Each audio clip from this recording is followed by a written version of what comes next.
왜 안 되죠? 불편해서? 그 상하이가 붙은 우주국은요, 그 찍찍이가 뒤에 붙어 있어. 찍찍이가 뒤에 붙어 있어. 그 앞에서 못 여는 거야, 어르신이. 그게 신체 억제대에 해당이 돼요. 그러니까 이렇게 마음대로 입으면 안 돼요. 그래서 만약에 신체 억제대를 손발 있는 거랑 똑같다고 그거 입히는 게, 그러니까 그거 입힐 때는 네, 동의서를 받아야 돼요. 보호자한테. 그냥 함부로 입힐 수는 없습니다. 그래서 안 되는 거고, 상하이가 붙어서 입히면 안 됩니다. 101번 변비인 대상자가 관장을 해달라고 요구할 때 대처 방법으로 옳은 것. 복부를 뱉고 주위에서 시계 방향으로 마사지한다. 관장은 요양보호사 업무가 아니에요. 그래서 즉시 관장을 해준다 하면 안 되고, 변비약을 구입해서 제공한다. 변비약을 구입해서 제공하는 거는 요양보호사 업무가 아니에요. 누가 해야 돼요? 간호사가 하는 거예요. 간호사가. 못 들은 척 할 수는 없죠. 못 들은 척 하는 거는요, 뭐 하는 거예요? 무시하는 거예요. 무시는 어디에 들어간다? 학대. 정서적 학대에 들어가요. 네. 정답은 5번이고요. 102번 혼자 사는 재가 대상자가 명절 음식을 만들어 달라고 요구할 때 요양보호사의 대처 방법으로 옳은 것은 명절 음식 차리기 등은 요양 서비스 업무 범위가 아니라고 설명한다. 네, 정답은 5번이고요. 103번 치매 대상자가 입맛이 없다면서 식사를 거부할 때 대처 방법은 네, 평소 좋아하는 음식을 제공하는 거죠. 평소 좋아하는 거. 입맛이 없으면 좋아하는 거 드리는 거고요. 네. 자, 음식을 강제로 떠먹이면 안 돼. 뭐든 강제로 하면 안 되고요. 식사할 때까지 옆에서 기다리잖아요. 네, 끝까지 안 드세요. 옆에 있다고 드시지 않아요. 음식을 먹을 때까지 치우지 안 돼, 이것도요. 정답은 3번이고요. 104번 냉장고에 음식이 상한 것을 발견했죠. 요양보호사의 대처 방법으로 옳은 것은 대상자에게 알리고 폐기해야지. 1번처럼 버리고 나서 대상자에게 설명한다면 안 된다고요. 그쵸? 105번 거동이 불편한 대상자가 은행에 가서 고액의 돈을 인출해 달라고 부탁했을 때 요양보호사의 올바른 대처 방법은 대상자의 가족과 함께 가서 인출합니다. 106번 대상자가 요양보호사에게 약 사러 가는 길에 아들 운동화도 사다 달라고 부탁했을 때 대처 방법은 가족의 물품은 사다 줄 수 없다고 설명한다. 107번 대상자가 서비스 시간 이외에 자주 전화해서 이런저런 푸념을 할 때 요양보호사의 대처 방법은 서비스 시간 외에는 통화가 어려움을 이해시킨다. 108번 다음 상황에서 요양보호사의 대처 방법으로 옳은 것은 이야기는 들어줘야죠. 가족관계를 깊이 관여하지 않는다. 옳고 그름을 판단하지 않는다. 해서 108번까지 했습니다. 우리는 도덕적이고 윤리적인 사람들이기 때문에 이건 그냥 한 번만 봐도 금방 답을 찾으실 수 있어요. 그쵸? 질문 없으시죠? 우리 교재 76페이지 보실게요. 교재 76페이지.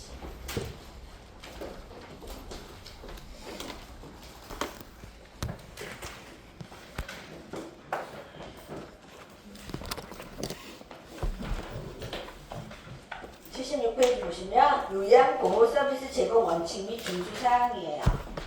가번의 요양보호 서비스 제공 원칙은요. 가번의 첫 번째는요. 요양보호사는 장교양 서비스 제공 과정에서 제일 중요한 게 누구 중심의 급여 제공이다? 수급자 중심의 동그라미 하세요. 수급자가 누구예요? 대상자. 그리고 수급자의 반대는 뭘까요?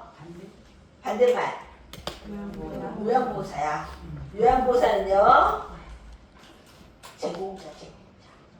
제공자예요. 서비스를 제공하는 사람. 수급자는 서비스를 받는 사람. 그러니까 수급자 중심인지 제공자 중심인지. 제공자 중심이면 돼요? 안 돼요. 누구 중심? 수급자 중심이어야 합니다. 수급자 중심에 동그라미하고 별표하세요. 수급자 중심.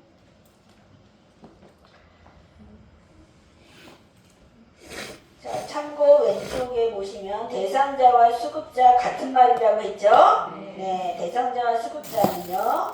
장기요양 현장에서 서비스를 받는 사람을 일반적으로 대상자라고 이야기를 하지만 노인 장기요양 보험에 따라서 보험급여를 받는 사람은 급여를 받는다. 받은 숫자에 써서 수급자를 공식적인 용어로 사용하기도 합니다. 그러니까 대상자 수급자 같은 말이에요. 어떨 땐 대상자라고 어떨 때는 수급자라고 나와요. 자, 중간에 보시면 요양보호사가 준수해야 할 세 가지 원칙. 네, 밑줄 치세요. 요양보호사가 준수해야 할 세 가지 기본 원칙 밑줄 치시고요. 네, 왼쪽에 박스 보시면 누구 중심? 수급자 중심의 밑줄 수급자 중심. 서비스를 제공할 때는요. 급여 제공 계획서 계획에 기준한 급여를 제공합니다. 그리고 서비스를 제공할 때는요. 권리와 책임에 따른 급여를 제공해야 돼요.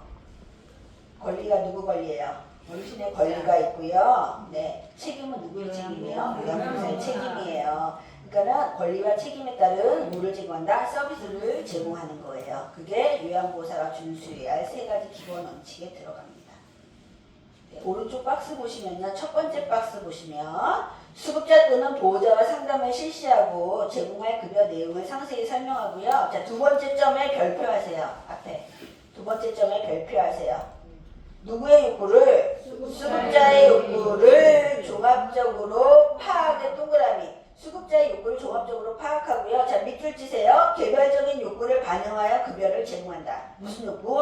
개별적인 욕구. 네. 그래서 개별화된 서비스잖아요. 개별화된 서비스. 그리고 그 밑에 네 번째 보시면요. 급여 제공 기록지. 우리 급여 제공 기록지 구경하셨었죠? 네, 급여 제공 기록지를 작성을 하고요. 수급자 또는 보호자한테 설명한 후에 확인을 받습니다. 급여 제공 기록지 보여주고요. 거기다가 수급자 서명 받는 거예요. 급여 제공 기록지는 언제 작성해요? 서비스를 제공한 후에 한다. 제공하기 전에 한다. 제공한 후에 하는 거야. 후에 하는 거예요. 네. 그러니까 급여 제공 기록지를 사전에 작성하고 그럼 틀려요. 언제 작성해요? 서비스를 제공한 후에 작성을 합니다. 네. 그래서 급여 제공 기록지를 작성하고 수급자 또는 보호자한테 설명을 하는 확인을 받는다. 밑줄 치시고요. 그 두 번째 칸에 보시면 첫 번째 점하고요. 첫 번째 점에 별표하세요. 네, 밑줄 기관의 운영 규칙 규정. 자, 기관의 운영 규정 근로 계약의 내용과 최신의 급여 제공 기준을 충분히 숙지한다. 네, 기관의 운영 규정이나 근로 계약의 내용과 최신의 급여 제공 기준을 충분히 숙지한 다음에 네, 다섯 번째 별표. 수급자에게 응급 또는 조치가 필요한 상황이 발생하면요. 임의로 판단하래요? 하지 말래요? 임의로 판단하지 말라고. 임의로 판단한다는 건요. 주관적인 거예요. 어떤 거라고요? 주관적인 거예요. 우리 시험은 주관식 시험일까요? 객관식 시험일까요? 객관식이에요. 그러니까 모두 뭐 주관적으로 나오면 다 틀려. 어떻게? 객관적. 그렇죠? 뭐 임의로 판단한다. 그럼 틀려요. 임의로 판단하지 않고 즉시 관리자에게 보고한다. 지금 수급자에게 응급 또는 조치가 필요한 상황이 발생했죠. 우리가 그 서비스 제공 계획대로 서비스를 제공해 계획서를 충분히 숙지를 하고 계획대로 하는데 이 계획서에 없는 지금 응급 상황이 발생을 했어요. 다른 조치가 필요한 상황이 발생했어요. 그리고 자기 마음대로 임의로 판단하지 않고 빨리 뭐 해야 된다? 보고해야 돼. 누구한테? 관리 책임자, 센터장, 시설장, 관리 책임자 다 같은 말입니다. 관리자가 관리 책임자, 센터장, 시설장 같은 말이에요. 보고하고요. 그 밑에 수급자나 가족이 부당한 요구를 할 경우에는요. 어떻게 해요? 즉시 거절하고 부당한 요구할 때 즉시 거절하고요. 관련 대응 지침에 따른다 이렇게 되어 있잖아요. 그 관련 대응 지침이 시설장에게 보고하는 거야. 관련 대응 지침이. 즉 수급자나 가족이 부당한 요구를 할 경우에는요. 즉시 거절하고 시설장에게 보고한다. 네, 관련 대응 지침에 따른다는 게 보고하는 거야. 빨리 보고해야 돼. 부당한 요구할 때. 자, 다음 권리와 책임에 따른 급여 제공은요. 네. 첫 번째 점 보시면 급여를 제공할 때는 서비스를 제공할 때는 항상 단정하고 위생적인 복장을 착용하도록 합니다. 서비스를 제공할 때는요 항상 단정하고 위생적인 복장을 착용을 해야 됩니다. 프로라고 생각하셔야 돼요. 프로. 아마추어가 아니라 프로예요. 위생적인 복장을 해야 돼요. 어차피 가면 청소할 건데 뭐 무릎 나온 추위 민소매 옷 청소할 건데 뭐 물 튀면 어떻게 반바지 이런 거 하지 말라는 거지. 거기는 직장이에요. 직장이라고 생각하셔야 돼. 장문 요양인데 거기는 직장이다. 내 직장이다 생각하시면 돼요. 그래서 이렇게 단정한 복장을 한 다음에 가서 옷을 갈아입으세요. 갈아입으세요. 작업복으로.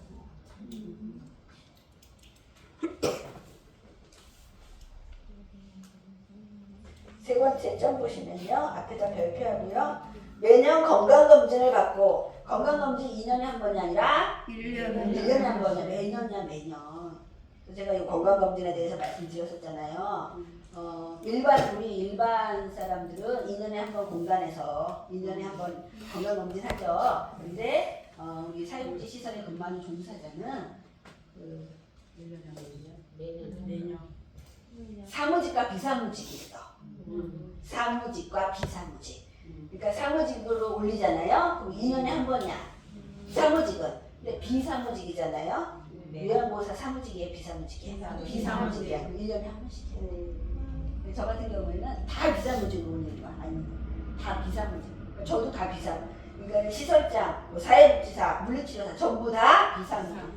왜냐하면 사무직이라고 해서 사무실만 있지 않잖아요. 어르신하고 프로그램도 같이 하고 막 이러기 때문에 전부 다 비사무직으로 올려갖고 저희는 전부 다 1년에 한 번씩 다 했어요. 건강검진을. 그게 보건소이죠. 응? 보건소. 그게 복지야. 보건소가 아니라 보건소 아니고? 보건소가 아니라 병원으로 국민건강보험 가야 돼? 공단이잖아. 거기에다가 비사무직을 올리는 거야. 검사를 어디서 하는? 검사 병원요. 병원으로? 네, 보건소. 건강검진 하는 병원 있잖아요. 다 되는 거야. 그러니까 국가 건강검진이야. 보건소에서 보건증을 해버릇해가지고 아니. 그래서 네, 지금 아니에요. 헷갈리는 네, 거예요. 국가 건강검진이에요. 국가 건강검진. 네.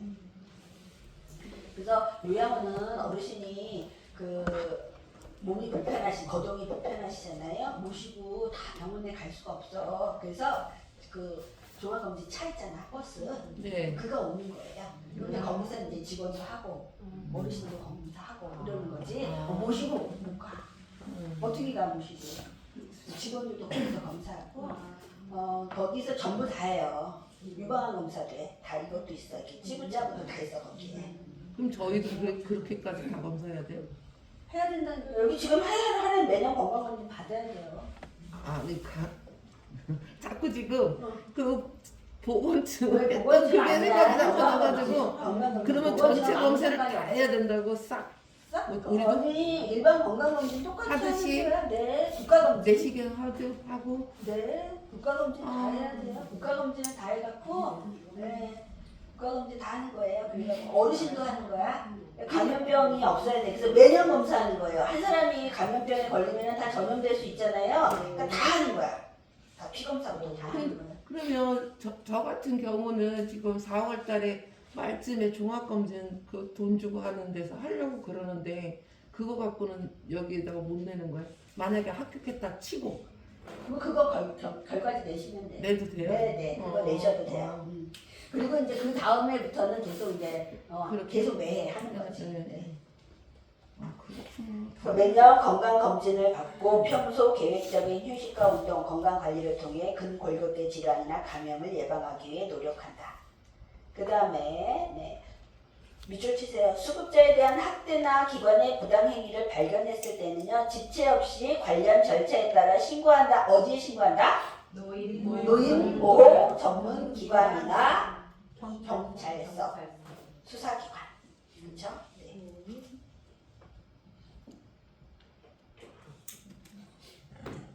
자, 나번에 77페이지 나번에 요양보호사 준수사항이 있습니다. 나번에 요양보호사 준수사항은요. 요양보호 서비스 제공 원칙이에요. 지켜야 될 거야. 요양보호사가 지켜야 할 사항들이에요. 나번에 발표하세요. 여기 1번부터 12번까지 있는데 여기 다 중요합니다. 1번부터 12번까지 동그라미 1번부터 동그라미 12번까지 있죠? 네. 다 중요해요. 자 1번 보세요. 대상자 개인의 삶을 존중하고 본인 및 가족으로부터 대상자의 밑줄 치세요. 대상자의 성격, 습관, 선호하는 서비스 등을 서비스 제공 언제? 개시 전에 동그라미 개시 전에 반드시 확인해야 됩니다. 서비스를 제공하기 전에 확인을 해야 되는 거예요. 내가 돌보는 어르신이 어떠한 성격이 있는지, 어떠한 습관이 있는지, 파킨슨인지, 치매인지, 뇌혈관 질환인지, 뇌출혈인지, 뇌경색인지 미리 알아야 돼. 누구의 성격? 대상자의 성격이에요. 근데 시험에 보호자의 성격 뭐 이렇게 나와. 생겼죠? 그렇죠? 그리고 서비스 제공 개시 전에 미리 알아야 돼. 미리 다 파악을 해야 돼요. 미리 다 파악을 해야 돼. 네. 그래서 특별히 싫어하는 행동을 하지 않는다. 이게 1번이고요. 두 번째는요. 대상자가 가능한 한 자립생활을 할 수 있도록 자 밑줄 대상자의 능력을 최대한 활용하면서 서비스를 제공합니다. 자, 대상자의 능력을 최대한 활용한다는 건요. 잔존 기능을 살리라는 거예요. 잔존 기능. 어르신이 가지고 있는 능력을 살려주라는 거예요. 식사를 하는데 막 이렇게 흔들면서 드셔. 막 밥알이 막 떨어져요. 아니 어르신 가만히 입만 벌리고 계세요. 제가 넣어드릴게요. 이러면 나중에 이것도 못해요. 그래서 이거를 잔존 기능을 살리는 거예요. 양말 하나 신는데 편마비 어르신이 한 손만 써, 한 손은 못 써, 한 손만 써. 얼마나 답답하겠어. 보는 사람 우리가 보면서 얼마나 답답하겠어. 어르신 힘드시죠? 그냥 가만히 계세요. 제가 신겨드릴게요. 이러면 나중에 이거 못해요.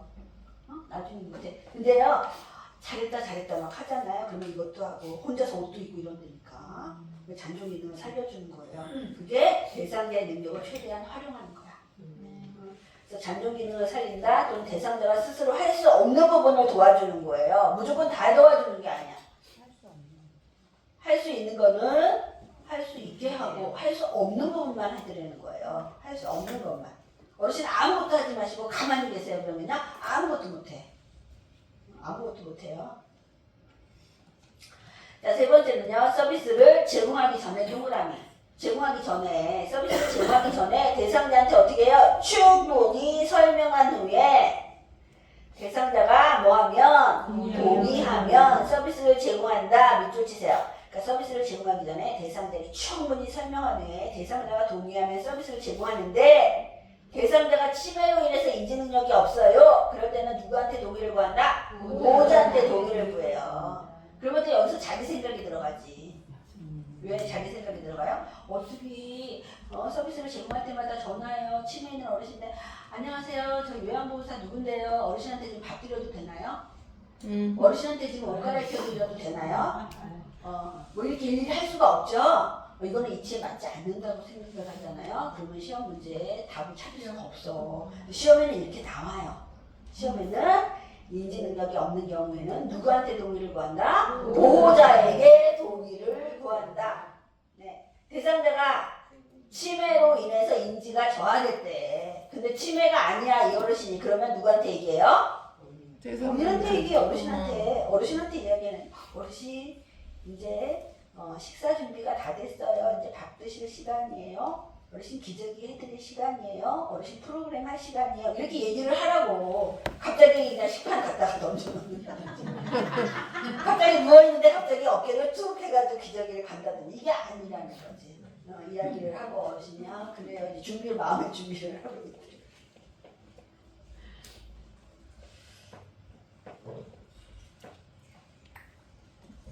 매년 건강검진. 자, 4번. 대상자의 개인정보의 동그라미. 개인정보 및 서비스 제공 중 알게 된 비밀. 개인정보는 비밀이에요.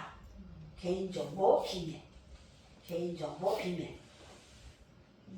네, 비밀을 누설해서는 안 돼요. 네, 5번 보시면 대상자의 상태를 관찰해다 동그라미 하세요. 관찰하면서 서비스를 제공합니다. 대상자의 상태를 관찰하면서 제공을 해야지 무조건 그냥 서비스를 제공하는 거에 끝나면 안 돼요. 그러니까 병원에서도 만약에 뭐 환자가 오면은 링거를 맞잖아요. 그럼 계속 링거 약이 잘 들어가는지 여기는 붙지 않는지 계속 관찰하잖아. 그러니까 요양보호사도 서비스를 제공하는 다음에 어르신을 계속 관찰을 해야 돼요. 그 LTV한 콧줄 하시는 어르신들 있잖아요. 콧줄 잘 들어가는지 음식 잘 들어가는지 확인을 계속 해야 돼. 이게 안 들어갈 수가 있어요. 네. 왜 안 들어가냐고요? 배부르니까 안 들어가지. 배부르면 안 들어가요. 배가 다 찼어 위가. 그럼 안 들어가죠. 그런데 그 위관 영양이라고 비위관이 아니라 위로 들어 위를 위. 네. 맞아.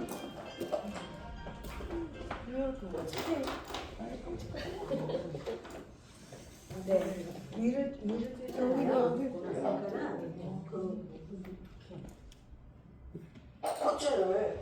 콧줄에 코가 괜찮은데 코에 뭐 이상이 있거나 콧줄을 이렇게 할 수가 없는 상태야. 코가 약해가지고 그럴 때는요 콧줄에서 이렇게 코에서 연결해서 위로 들어가는데 이거 지금 못 하잖아요. 그러면 위로 뚫어. 위로 호수를 관을 위로 그냥 직접 뚫는 거예요. 그렇게까지 사야죠. 위로 뚫거든요. 그래서 그 직접 넣는 거야 위에다가 음식을. 그런 거야. 정갈. 아니 똑같아. 그러니까 그 음식 주머니를 위에다 넣는 거야. 코로 해서 들어가는 게 아니라 코에 줄이 여기 없죠. 뚫었잖아요. 여기가 뽀글뽀글 올라와. 안 들어가서. 그러면 나중에 괴사가 될 수가 있거든요. 그러니까 뽀글뽀글 안 들어가잖아. 음식물이 안 들어가잖아. 그럼 빨리 그걸 잠그고 얘기를 해야 돼. 보고를 해야 돼요. 그러니까 늘 관찰을 하면서 서비스를 제공을 해야 돼. 특히 좀 중증 어르신들은 특히 관찰을 계속 해야 된다. 10분 쉬었다 할게요. 네. 마지막 시간이죠? 네. 5시. 네. 5시 시작할게요. 이 건강검진이 그럼 완전 종합검진인 거예요? 그 일일하고 저 어떻게 해 이거를? 맨날? 그냥 해 언니. 하루가 다 그냥 해? 아니 내시경도 하고 다 해야 되는 거예요? 선생님, 우리 시험 공부만 좀 합시다. 시험 공부만 합시다. 시험 공부만.